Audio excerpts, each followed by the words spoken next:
CM DK Shivakumar ನೇತೃತ್ವದಲ್ಲಿಂದು ಸರ್ವ ಪಕ್ಷ ಸಭೆ ನಡೆಯಲಿದೆ. ತಮಿಳುನಾಡಿಗೆ ನೀರು ಬಿಡುವ ಆದೇಶದ ಬಗ್ಗೆ ಸಭೆಯನ್ನ ಕರೆದಿದ್ದಾರೆ ಸಿಎಂ ಡಿಕೆ ಶಿವಕುಮಾರ್ ಅವರು. ಇನ್ನು ಕಾವೇರಿ ಕಿಚ್ಚು ತೀವ್ರಗೊಂಡ ಹಿನ್ನೆಲೆಯಲ್ಲಿ ಎಲ್ಲಾ ಪಕ್ಷದ ನಾಯಕರ ಸಭೆ.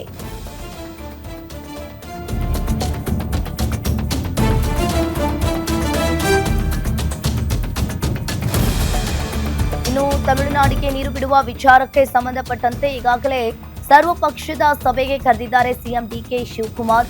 ಇನ್ನು ಕಾವೇರಿ ಕಿಚ್ಚು ತೀವ್ರಗೊಂಡ ಹಿನ್ನೆಲೆಯಲ್ಲಿ ಎಲ್ಲಾ ಪಕ್ಷದ ನಾಯಕರ ಸಭೆಯನ್ನ ಮಾಡಲಿದ್ದಾರೆ. ಆದ್ರೆ ಸಿಎಂ ನೇತೃತ್ವದ ಸರ್ವಪಕ್ಷ ಸಭೆಗೆ ಬಿಜೆಪಿ ಬಹಿಷ್ಕಾರನ ಹಾಗಾದ್ರೆ ಅನ್ನೋ ಪ್ರಶ್ನೆ ಎದ್ದಿರುವಂತದ್ದು. ಹಾಗಾದ್ರೆ ಬಿಜೆಪಿಯವರನ್ನ ಕರೀತಾರಾ ಕರೆಯಲ್ವಾ ಅನ್ನೋದನ್ನ ನೋಡ್ಬೇಕಾಗುತ್ತೆ. ಸದ್ಯಕ್ಕೆ ಸರ್ವಪಕ್ಷ ಸಭೆಗೆ ಹೋಗಬಾರದು ಎಂಬ ತೀರ್ಮಾನದಲ್ಲಿರುವ ಬಿಜೆಪಿ ಕಾಂಗ್ರೆಸ್ ಕಾವೇರಿ ವಿಚಾರದಲ್ಲಿ ಇಲ್ಲಿ ವಿಫಲವಾಗಿದೆ ಅಂತ ಹೇಳಿ ಬಿಜೆಪಿ ಕೂಡ ಕಾಂಗ್ರೆಸ್ ಮೇಲೆ ಆರೋಪವನ್ನ ಮಾಡ್ತಾ ಇದೆ. ನೀರು ಹರಿಸಿ ಈಗ ಸರ್ವಪಕ್ಷ ಸಭೆ ನಾಟಕವಾಡ್ತಾ ಇದೆ ಅಂತ ಹೇಳಿ ಬಿಜೆಪಿ ಇಲ್ಲಿ ವಾಗ್ದಾಳಿಯನ್ನ ಮಾಡಿದೆ. ಇನ್ನು ಇದೇ ವಿಚಾರವಾಗಿ ಬೆಳಿಗ್ಗೆ 9 ಗಂಟೆಗೆ ಕೋರ್ ಕಮಿಟಿ ಸಭೆಯನ್ನ ಬಿಜೆಪಿ ಕರೆದಿರುವಂತದ್ದು ಇವತ್ತು. ಇನ್ನು ಬಿಜೆಪಿ ಕೋರ್ ಕಮಿಟಿ ಸಭೆಯಲ್ಲಿ ಅಂತಿಮ ನಿರ್ಧಾರವನ್ನ ಮಾಡ್ತಾರೆ. ಹೋಗ್ಬೇಕಾ ಅಥವಾ ಹೋಗ್ಬಾರ್ದಾ ಅನ್ನೋದನ್ನ. ಇನ್ನು ಬಿಜೆಪಿ ಉಸ್ತುವಾರಿ ರಾಧಾ ಮೋಹನ್ ದಾಸ್ ಅಗರ್ವಾಲ್ ನೇತೃತ್ವದಲ್ಲಿ ಇವತ್ತು ಸಭೆ ಆಗಲಿದೆ. ಕೋರ್ ಕಮಿಟಿಯ ಎಲ್ಲಾ ಸದಸ್ಯರುಗಳಿಗೆ ಹಾಜರಾಗಲು ಸೂಚನೆಯನ್ನ ನೀಡಿದ್ದಾರೆ.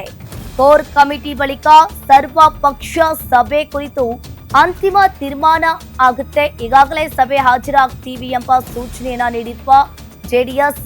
ಇನ್ನು ಕಾವೇರಿ ವಿಚಾರದಲ್ಲಿ ಬಿಜೆಪಿ ನಡೆ ಬಗ್ಗೆ ರಾಜ್ಯ ರಾಜಕೀಯದಲ್ಲಿ ಈಗಾಗಲೇ ಕುತೂಹಲ ಮೂಡಿಸಿರುವಂತದ್ದು. ಈ ಹಿಂದೆಯೂ ಕೂಡ ಸಿಎಂ ಡಿಕೆ ಶಿವಕುಮಾರ್ ನೇತೃತ್ವದಲ್ಲಿ ಸರ್ವಪಕ್ಷ ಸಭೆ ಆಗುತ್ತೆ.